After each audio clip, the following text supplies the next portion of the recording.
Loads para sa mga gumagamit ng gatong flashlight. Ayan. Hanggang sa ngayon, Lodi,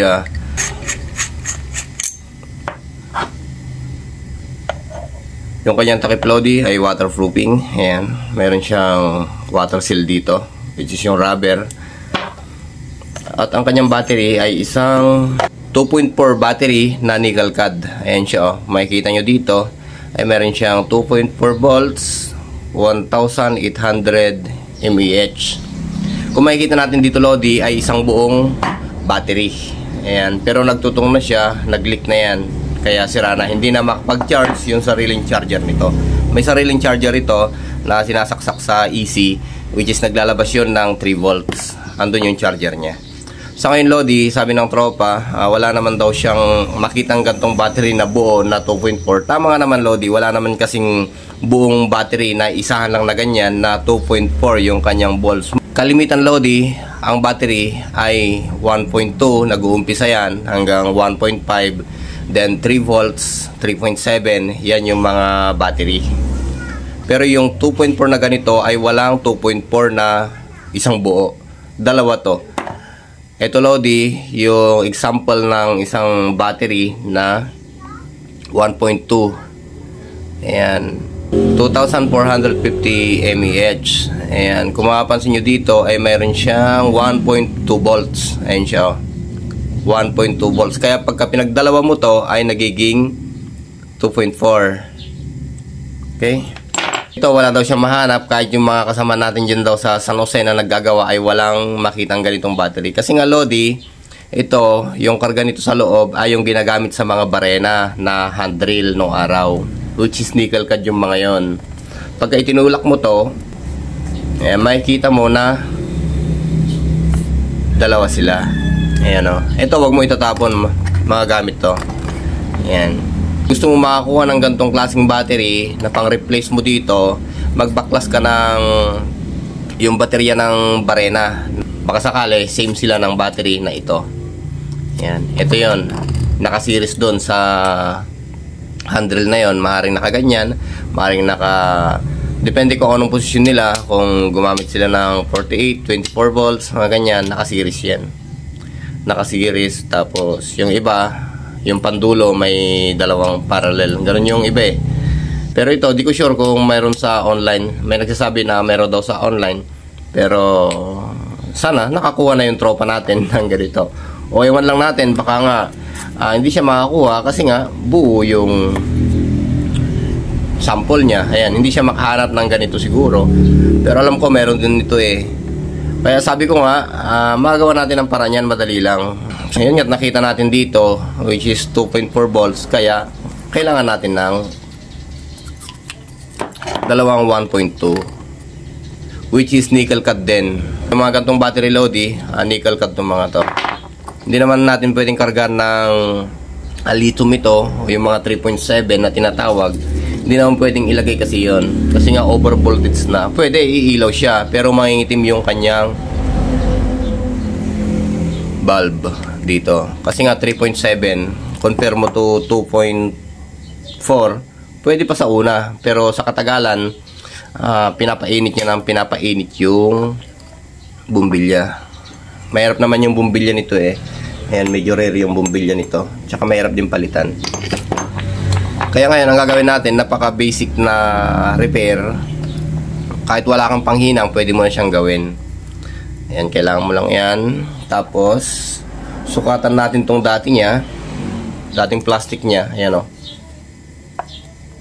Kung masukatan mo siyang ganyan, dito, guhitan natin ng kaunti.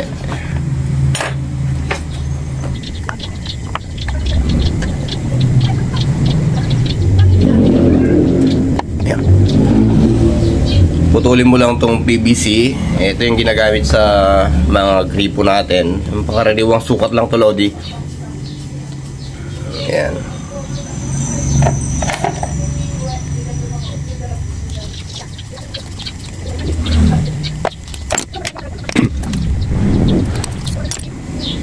Ito, Lodi, pasok na yung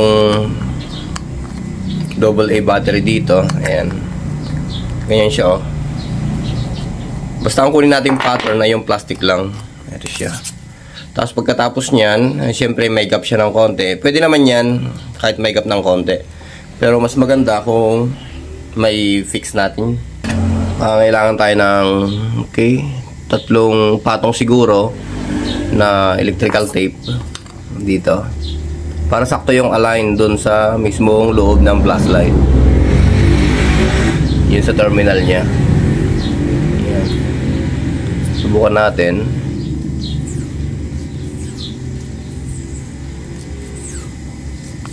Hindi lang pala 3 patong.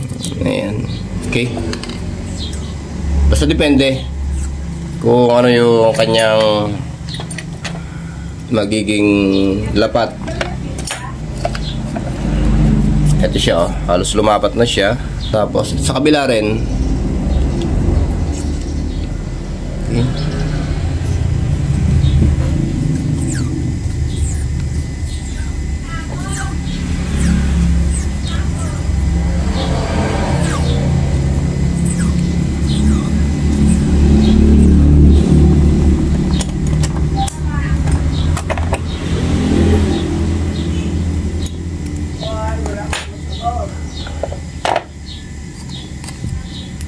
Ayun. Ito may guide ka na. Ayan o. Ito wala nang hinang-hinang load yan. Kabit na lang ng kabit yung battery na i-replace mo dito na naka-series. Siyempre dalawa yan. 1.2, 1.2. Kailangan nating i-series yan. Tapos, ang isa pang gagawin dito, dahil sa sobrang tension nitong spring, ay kailangan mong bawasan to. Kasi nga, pagka hindi mo binawasan yan, sa sobrang tigas niya, ayan, sa katagalan na nakatusok yan, baka lumubog yung terminal. Ito. Ayan o, ito nilinis ko na rin to. Kasi corrosion na eh. Ayan. Hindi naman kasi maganda pagka masyadong naka-tension to. Baka lumubog yan at may tulak niya yung pyesa dito. May charging control din kasi dito yan. Ayan. Dito sa may switch mismo, may charging control dyan. Para kusang nag-off din. Pagka full charge na yung battery. Okay. Ngayon subukan natin yan. Lagay natin yung DIY natin na frame. Ayan. Ito rin. Tapos itong isa na to. Ayan siya. Kung mapapansin nyo ay okay naman yung pagkaka-fit ng ating battery sa loob. Ayan. Kaya nga lang yung tension ay ayan o, masyadong malaki yung gap. Ayan. Kailangan mo pang pwersahin bago mo maisara. Yung original niya, dati, ito. Tusok sa gilid. Ayan o. Halos ganito lang yung tension. Ayan. So, ang gagawin natin ngayon ay puputulan natin to. Yun. Kumuha lang ng pangkat ng spring. Kahit anong klase. Ayan. Kung nahihirapan ko yung ipakain yung plies, ito siya. Pilitin nyo na lang. Ayan. Pagka pinilit nyo yan, babaluktot naman yung spring eh. Balik na rin mo. Ayan. Tapos ikat mo na siya. Ayan o. Yun o. Naikat mo na yung spring. Then balik mo dito. Ayan. Ngayon, pasok mo siya. Lagay mo yung AA battery. Ayan.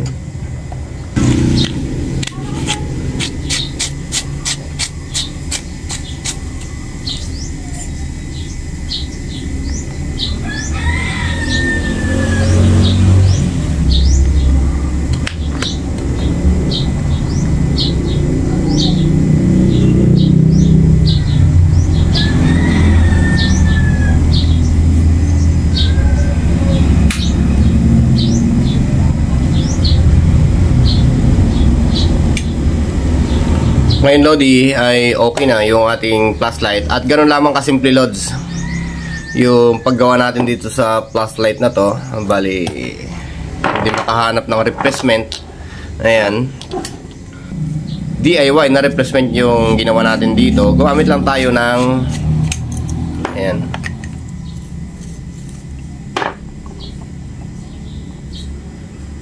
dalawang AA battery.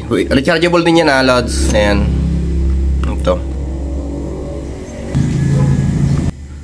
Balik ko na lang yung gagawin natin, Lodi, kung hindi na umaandar itong flashlight. Gumamit lang kayo ng dalawang 1.2 battery para sa 2.4 kasi yun yung kanyang required eh. Hindi pwede yung 3.7 dito na battery na li-ion kasi nga masisira, tsaka yung charger nito ay pang nickel cad lang. Then andito yung kanyang socket to. Ayan.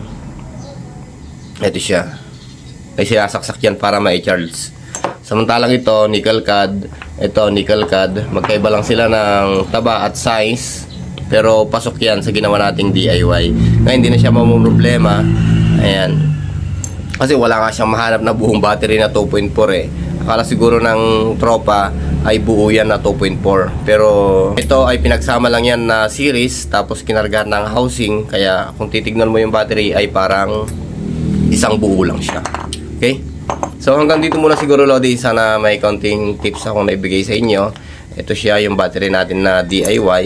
Tapos pasok mo lang dito, ilagay mo yung ating takip. Yan. Ngayon ay pwede na siya. Okay.